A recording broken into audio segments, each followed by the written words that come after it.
gon' talk. Tamaya gon' talk about Tamaya. Hello. Welcome to the Tamaya Show. Today we're going to be talking about eggplant with a side of balls. What is eggplant with a side of balls? Well, what that talks about is your daily dose of perversion, right? So for those of us who grew up in perversion, some of us had to do things with men, some of us had to do things with women, whoever it was, whatever you had to do, you had to do it. So eggplant with a side of balls is for my people who had to do things all the time, every day, every week, every month, multiple times a day for more than one person or just one person for extended periods. But it's not the same as just that one time. So when that spirit of perversion gets in you, now you're realizing, wow, what I'm doing. So this is what I want to talk to my audience about.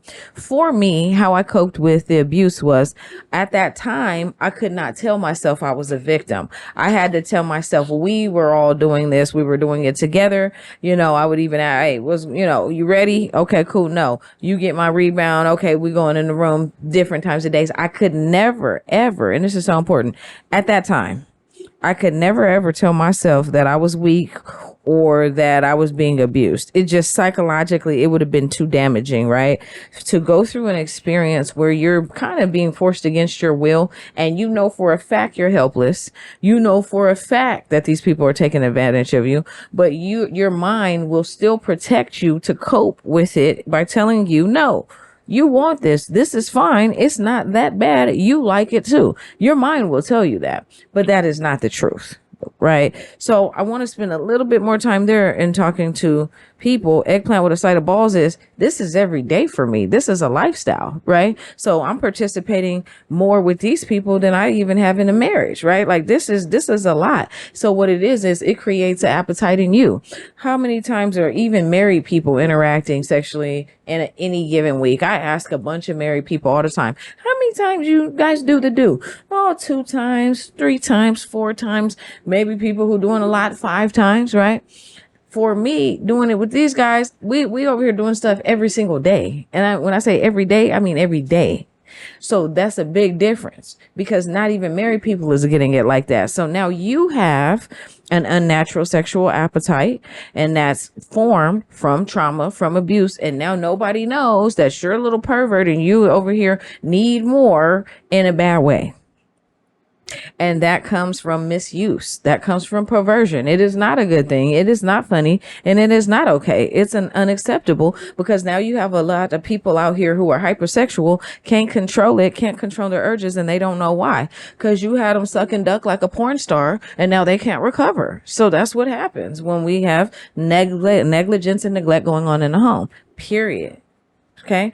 So eggplant with a side of balls. And I want to also deal with things on the other side. I had a person come to me and tell me, oh yeah, my daughter's grandmother or somebody abused his granddaughter. That's all I know. The granddaughter was abused, but it was by a woman.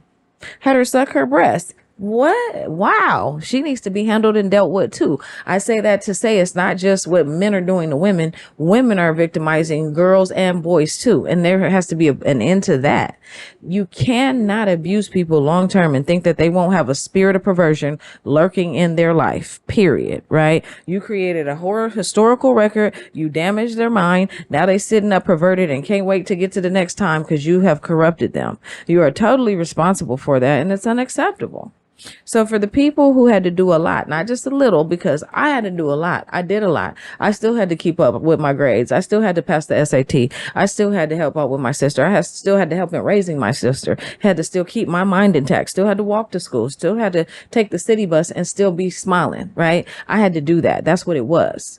So I did all that without asking for help. I did all that without telling somebody, did all that without a therapist, did all that without losing my mind. It's not a good thing. And it's not really easy either when you really, really think about it, because that level of perversion, it can corrupt you, right? I go back and forth. Can I ever just be with one person? I never have. Right. And that's a lifestyle. That's a pattern. Never have. So what are you saying? I'm saying what I'm saying. I never have. So you end up living one big lie because you're living in one ball of perversion, lust, and lies and desire, and you're drowning in it. So in order to not be overcome by it, you got to tell people, hey, I got some unnatural desires and I got to work on them. I got to get my mind back in track. If you need to if there's images on the screen and you need to look away, look away. If there's conversations you need to not have, don't have them. If you need to put the drink away, don't drink it. But don't stay a victim to perversion, because you're going to end up missing out on a really great person or a really great relationship behind not realizing, wow, I'm a hypersexual and I keep bringing this into every relationship I have,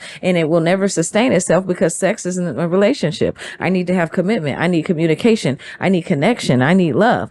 I need that, not sexuality, not perversion, and not lust. So if it's you and you're out there and you're like, you know what? Yeah, it was me. Eggplant with a side of balls, serving it up every day. They was pressing you like the Denver Bronco O-line, had you on it. If that was you, if you were like me and you realize it was a lot and I have become corrupt in my thinking, in my spirit and who I am, no, don't stay in it. Don't stay in it. Tell somebody. That's the first thing and the best thing you can tell yourself or anybody is to say, I need some help. Then when you stop and realize, okay, my old boss said this to me. He said, Tamaya, what do you do when you find yourself in a hole? I was like, a hole? Get out. He's like, no, you stop digging. So that's what we're going to do. We're going to stop digging. We're just going to stop. We're going to put that shovel down and we're going to stop digging, right? That perversion hole, that lust hole, that I want more, unquenchable thirst. We have to stop digging ourselves into that hole and start to recognize, you know what, those are broken behaviors and it comes from a bad place. Not that you can't have your adult time, but who, what, when, where, why? That's what we start to ask ourselves. So I just want to encourage, this is one of those encouraging ones. If they went hard on you, if they pushed you to the limit, right? Broke you mentally, physically, and spiritually, and sexually. If they broke you, this one's for you, because I hope everybody just realizes, hey, yes, it was a high level of perversion. Yes, it was unacceptable, but you still can recover. Thank you. We gon' talk about it. Tamaya. We gon' talk about it. Tamaya. We gon' talk.